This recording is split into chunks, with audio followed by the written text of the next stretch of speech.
College Football 26 is a paradise for customization and playing exactly how you want to play, and this is the most important thing the game can offer. For all the new features that have been added and modes that have been expanded upon, none of that would matter if the gameplay wasn't good. At times in College Football 25, it became super frustrating trying to deal with the constant cheese that felt like it had no way of being stopped, that there were no answers. Now in College Football 26, at least in theory, there are going to be a lot of different ways that you're going to be able to stop those things. And I'm super excited to see the stoppers that people develop over the course of the game. Now, I haven't played the game yet. I'm not quite up to the Steam Major Leaguer status as the other guys that you've been watching already that have College Football 26 gameplay. But before I and you get our hands on the game, I wanted to talk about some of these features and how they look and basically predict what they will feel like before we actually get our hands on it and are able to test it out. So it's talking about theory versus practice. And don't forget to drop a like if you're ready for this game to come out. I know I am. I can't wait. The first overarching thing that I really want to touch on is how chess matchy this game is. It really is reacting to what your opponent is doing and having the tools and abilities to do so in a way that levels the playing field. It's not just about your skills on the sticks, but it's also about your knowledge of the game of football, which in my opinion is really important and what should be the focus of the game. The barometer of who is good at a football game should not be who can swerve the best in the open field, but it should be a combination of who has the most ball knowledge and skill on the sticks, right? It's still a video game, so that skill should matter, but we want this to be a football game, and that's what the devs have told us. They want this to act and feel like a football game, and in College Football 26, it does it better than I've seen any other football game before it. And I don't want to sound too hyperbolic, but we're really witnessing one of the milestone markers in sports gaming with what the developers are trying to accomplish with the gameplay in this game. The things that we are going to talk about in this video are very cutting edge in football gaming. I mean, we've never seen this stuff before, and now they have it in the game, and we're going to be able to test it out. So I want to start with the defensive hot route stoppers, and this to me was the biggest thing in what we saw from the gameplay, is being able to essentially hot route your DBs to commit to whatever the offense is trying to do. And it allows you to play a 4D level chess between play caller on offense and defense. Again, this is something that we haven't seen before in a football video game. There have been elements of it, but nothing quite like this. If you keep getting killed with out routes, you can literally tell your secondary to sit on outbreaking routes in pre-snap, and they will essentially stop the route. It works the same way for inbreakers. You can choose which way you want to commit. But if you guess wrong, you get toast. And this brings up that chess match, right? If you've ran a 10-yard out on 3rd and long each of the last 4 times you face that situation, your opponent is likely going to be sitting on that, right? And so you're going to instead throw your guy on a 10-yard dig and that in-breaking route. And it's going to create a ton of separation. But if your opponent's like, hey, I suspect that he's actually going to change it up now, and he commits inside, well, all of a sudden, it's 4th down. We will literally be able to see game theory play out in real time through this video game. And I think that is so cool because that's what football is at its essence. It's a chess match between play callers. As much as the players on the field matter, the play call at the beginning of that designated 30-second period is so important. And the adjustments that you make during practice, which you can't really simulate in this game, but you'll be able to in pre-snap, are so important in showing tendencies and trying to figure out what the offense or the defense is trying to do and exploit that. This is so big for the actual game. And it's going to help you stop guys that are just cheesing zig routes. Like this is fantastic. You get the best of both worlds. Being able to control the alignment of your safeties is also a huge game changer. Now, depending on your skills of the defense that you're controlling, it'll allow you to be very multiple and play a lot of different varieties based off of what you have available to you. So if you have a terrible box and you want your safeties to be able to help in that run fit, you can play your safeties at that tight 10-yard depth so that it really looks like there's 9 guys in the box and it makes it really hard to run the football. And if that makes more sense for your defense than the 15-yard default, then you can do that, right? But if you trust your front 7 to get the stops in the run game and you don't need that extra help, but you're worried about your corners getting the top blown off because they're just not fast enough, you can literally align your safeties at a deep depth that also has a wide alignment to stop those go balls down the sideline. It's the ability to play exactly how you want to play and the ability to control your defense in a way that you have never been able to before that has me so excited. It's just huge for the user experience overall, and it's going to allow you to better counteract those people that are a headache to play. But it's also going to allow you to dictate the defense to your players rather than you having to find the players that fit your defense. You kind of get what I'm saying there? Obviously, you want the players to fit your scheme the best. But early on in your dynasties, especially if you're online, you have what you have, and you really can't do anything about that. So being able to call the defense to what fits your talent the best is a massive win. It's just huge. Like, if you don't have fast safeties, but you want them to be able to play in the run, having them at 10 yards is going to be a massive benefit to you. Or if you do have fast safeties and you want them to be that center fielder, you can play them at that 30 yards, have everything in front of them, and allow them to come downfield and play those in-breaking posts really well, or those digs that are a little bit deeper, but also be able to maintain that depth so that they can get out on those boundary passes on the go balls down the field. It's going to allow you to do a lot of different things. And if you want to play wide, you can play wide. If you're facing a team like Tennessee who has a wide alignment already, you will be able to put your safeties out wide and have the numbers to match over there, which you weren't previously able to do. Again, it's those little things, those little adjustments that are going to be able to help you against whoever you're playing that are so massive, and something that we really didn't talk about wanting. It was those other features that made game modes a little bit more expansive, a little bit more immersive. But these little gameplay details are so big for just the user experience, because the game is only as good as its gameplay. You can have all the modes, like we talked about earlier. You can have all the modes in the world, but if the gameplay just isn't good, you're not going to want to play the game. So having all of these options, it's going to make the gameplay good, and it's going to make you want to play and continue to play. And then eventually you'll get all the other stuff that you want as well once they get that gameplay down pat.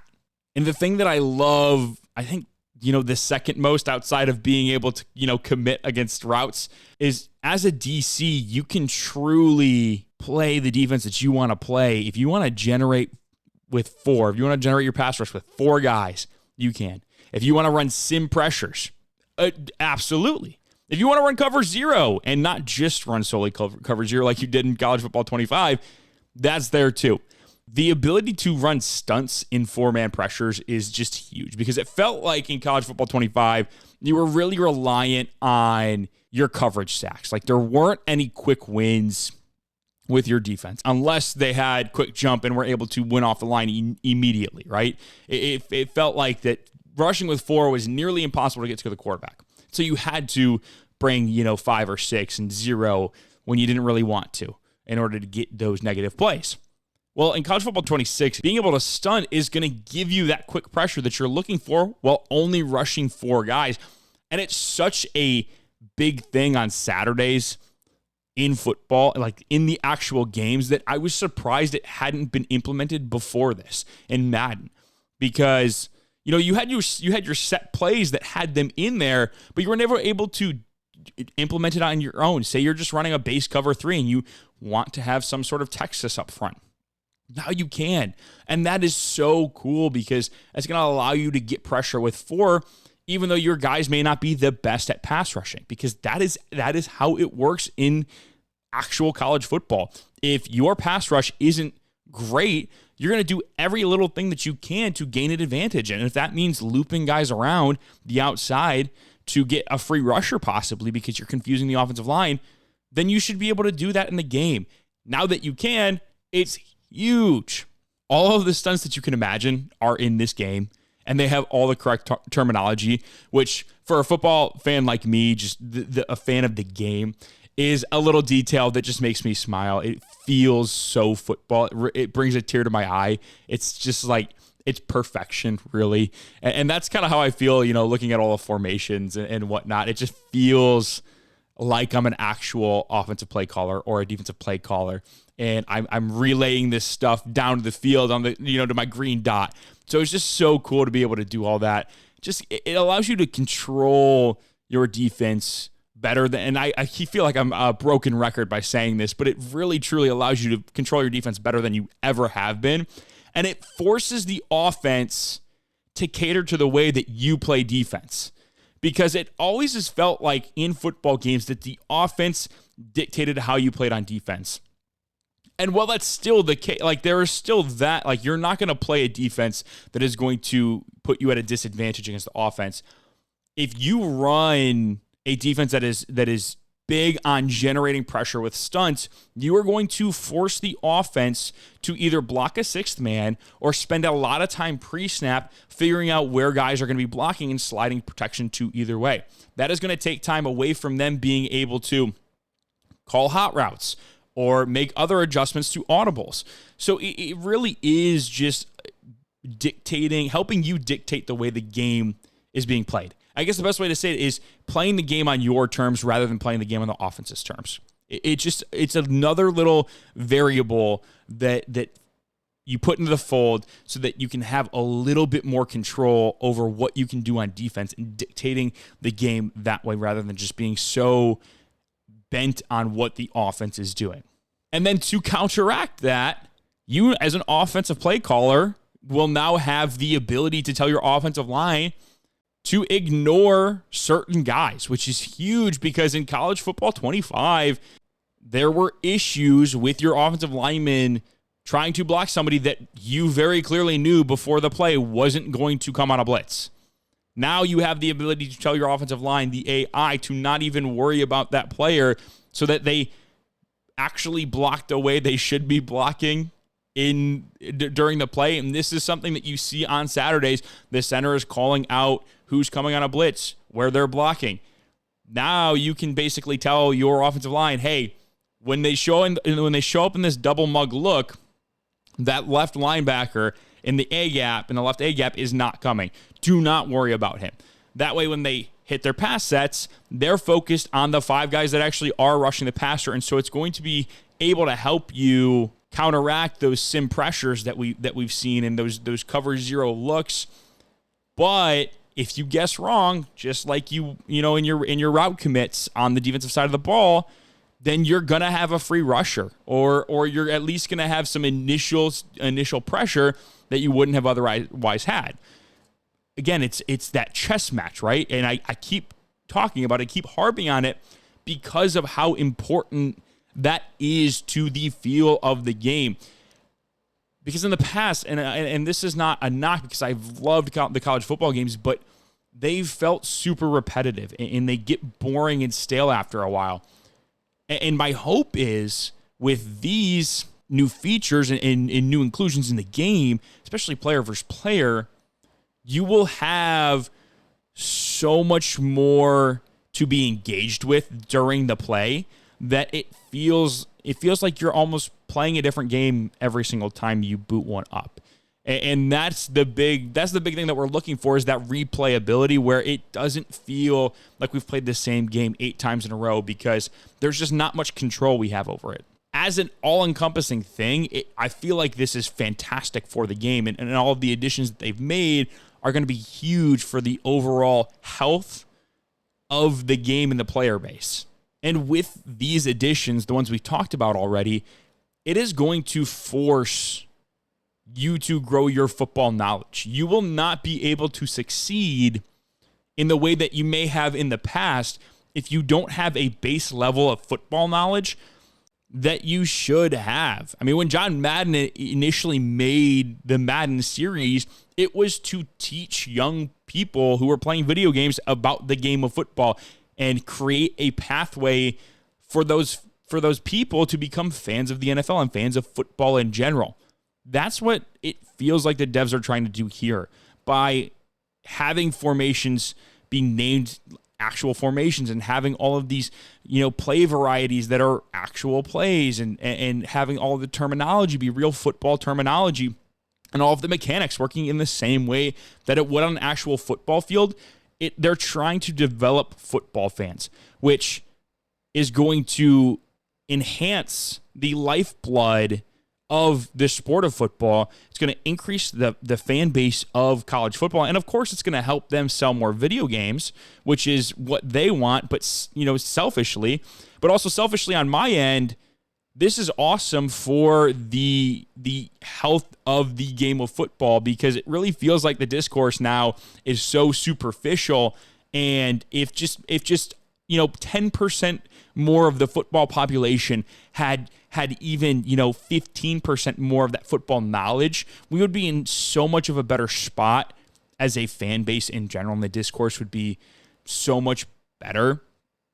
And I think that is going to be accomplished with these specific features because of how football they really are. Now, talking about more of the, superficial video game stuff, the overall blocking mechanics do seem to be a little bit more smooth, specifically in the run game because of how wonky it felt in College Football 25. The pullers still look slow, which is my biggest pet peeve with the run game in College Football 25 is anytime you ran some sort of power or pin pull scheme, there was no way that you were going to actually have your lead block because you would outrun them every single time. And there was no way to stay behind him. The way the plays developed and the speed they were ran at, you just couldn't help it. Like the game naturally took you to that point. And if you waited, there was no way you were getting any yards. So I hope that was just, limited gameplay that we've seen so far, that it's not that bad. But that's my, if that's not fixed, that's going to be my biggest pet peeve from College Football 26, carrying over. They do throw blocks now, though. That was an issue in 25, is that they didn't block anybody. It does, based off the little things we've seen, like I said, it does seem like they'll actually throw their body out there and make a little bit of contact. It seems like the zone run game is probably still going to be the king, though. As long as it's more balanced, I'm okay with that. But the fact that you really couldn't run any gap pin pull stuff, and you were only able to run zone or just specified man gap schemes, no pulling action, was annoying. And I hope that, like I said, I hope it gets fixed. There was a play I want to talk about for pass protection reasons in Eric Rayweather's gameplay video that he posted a couple of days ago. Go watch it if you haven't already. It's a great look at what the game looks and feels like. But the left tackle, so he's playing as Virginia Tech against Miami, and he's in a 3-by-1 set. The tight end is on the left side, and he's covered up by a 7 tech on the other side. And the left tackle, who was in the play, after the tight end goes out for his route, doesn't block that 7 tech and instead blocks the 5 tech, which again is head up on him, and I get the confusion a little bit, but it created an instant pass rusher off the left side. And fortunately for Eric, who was playing as Virginia Tech, Gyron Jones has the escape artist or magician ability, and he broke the sack. But that's an issue that we saw in College Football 25 that I was hoping got fixed, just because it's not that somebody was confused based off the pre-snap alignment. Based off the pre-snap alignment, it is very obvious who needs to block who. There were only 4 down linemen. There was nobody coming on a blitz. And in my theory is that the tight end kind of clipped the defensive end on his way out just because he was over top of him. And when that happened, it pushed the defensive end back. The tackle thought he wasn't coming on a pass rush anymore, and so he stepped inside and worked back in and blocked that 5 tech. Well, that's just not how that works. Even in real life, if something like that happens, the tackle is at least going to get his drop first and get eyes over there and then work back in. He immediately was like, here, let me take this 5 tech, and all of a sudden the guard has nobody to block, and you get this left end coming off the edge, and the guard isn't able to get over there. And I already talked about what happened. So, that stuff needs to be fixed. So I would just be wary of that when you are calling your formations, just the tight end on that side, just be careful and cognizant of, that edge rusher might get a free rush depending on what happens. Now, I think if you slide that way, if you can afford to, because I believe the way that the front was set up is that if he slid left, he would have had a better chance of negating that from happening. So just keep that in mind. Speaking of sliding your offensive line, it's so much easier in college football 26. The right stick, if you're in a pass play, you push it right, it's a half slide right. You push it twice to the right, it's a full slide right. Same way over to the left side. Quality of life thing that is going to help out a lot of people. When you see those formations or somebody's got a premier pass rusher on the right edge, you're able to kick out that way and have two guys focus on him rather than everybody drop back and your tackle's one-on-one with this guy that's going to demolish him. So a greatly appreciated quality of life thing there. Substitutions on the fly are going to be really helpful, keeping guys fresh and tracking wear and tear and knowing what part of the body is affecting them and how badly it is. Just so, again, you can keep in mind how long this guy should sit out, how many plays, or if I can rotate him back in. So great addition there. You're also able to have coach adjustment for wear and tear subs for each individual position, which is huge. It's going to allow you to have offensive linemen grind it out so you don't have to see your backup offensive lineman, because everybody knows that when your backup offensive lineman comes in, your quarterback isn't likely about to die. But it will allow you to change your running backs out so you keep them fresh and really limit the amount of wear and tear they have, because they're contacted in ways that are more physical and are going to be harder on their wear and tear pool. So being able to rotate them quickly in and out and having that 3 deep there is going to be a big plus that I will be using frequently. And if you are smart about not killing your guys on the football field, you should as well. There's coaching adjustments to defend RPOs. So listen, people aren't going to be able to RPO cheese in the same way that they could in college football 25. This is massive because instead of having your flankers forget that they're even in coverage on a peak zone bubble, you can actually have them play their designated coverage area and sit on that bubble while the run play happens, and you have your 6 defenders in the box that are waiting to defend that run already. So that's going to be massive. Just, again, takes out so many headaches that were created that just didn't need to be there in the first place. The way that the DBs defend is so much more realistic this year. I love the no eyes, no pick thing that they implemented with the CPDPUs. It was so annoying trying to throw the ball deep in college football 25, and your guy, it felt like you had a step, and the CPU defender doesn't even look for the ball and instead just goes over the shoulder and somehow gets this lucky, interception. So that taking that away for users, it's still a possibility, but in my opinion, I'm okay with that. You're expecting that to happen when it's a user versus user situation. So I expect to see a lot more deep shots in 26 than we did in 25. And I know that's going to make for a lot more highlight plays, and it's going to change up the way and the variety of style that people play, which is always nice and refreshing to see.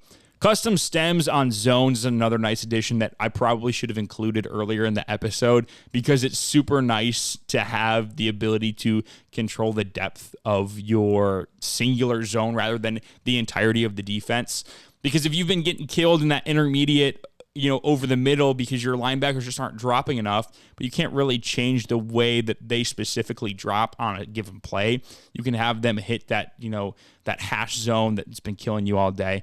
On that specific play, you just adjust them in the same way that you would a custom stem on offense. So I love that. It really adds to that OC versus DC chess match that I've talked about a bunch in this video.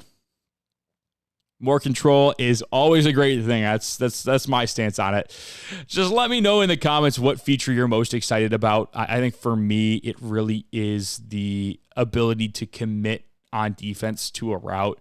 Just that ability to have those stoppers essentially in place for a route that's been killing you all game, and your DBs just aren't reacting in the way that they should. Such a good addition, and I think it's going to really level the playing field between offense and defense. I think the devs did a great job giving tools to the defensive players to really, like I said, level the playing field. It's a huge step in the right direction when we talk about the lifeblood in the player base and the user experience of the college football games. I think that there will always be a group of players that are here because college football is amazing. It is the best sport on this great planet that we have. And the type of people that love this sport are a special kind of people. And because of the variety and the in-depth experience that the Dynasty and Road to Glory modes give you, I think there will always be a healthy player base for those specific things. But you're going to see that base start to play less and less of the newer versions if the gameplay just isn't good enough.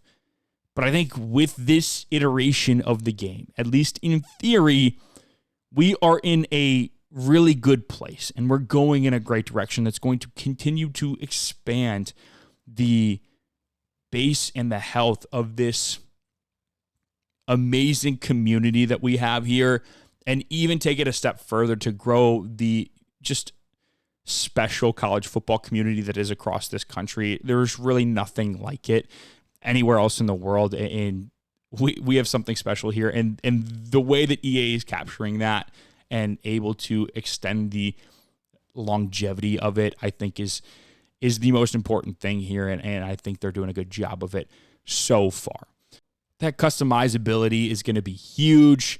You're just going to be able to play the way that you want to play now, and I feel like that I probably have said this at some point in the video. I feel like that hasn't always been the case in football video games. You could do that on the offensive side of the ball, just based off of your style of offense.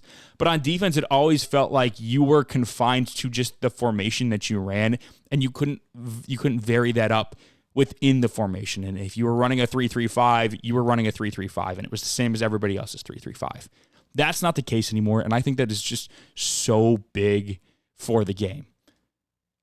Everybody's got a different philosophy, right? When you think about it, everybody wants to play the game a different way, and they think that their way is the best way to play it. Offense, defense, special teams, doesn't matter. So having the option to play that way, the way that you want to play, is amazing. And the ability to change it play to play, week to week, based off of who you're playing, is just so big. And I feel like I'm trying to do my best to emphasize how big of an addition that these things are. And I hope I've done a good job at that, because, the developers need flowers on this. And I know I'm probably jumping the gun just a little too early, but I'm so impressed with what I've seen so far, just based off of 2 video games and the way that they went from game 1 to game 2. And again, I may be jumping the gun, because it is only the second iteration of this game, and it hasn't even come out yet, right? It comes out in another couple of days. But I'm just so excited to finally play this game and to see the steps that it's taken and to feel and hope of where it can go. It truly looks like a huge jump, and I'm hoping that it plays the way that I feel it's going to play. Remember to hit that subscribe button on your way out. Thank you guys so much for watching. Hope you enjoyed. Catch you on the flip. See ya.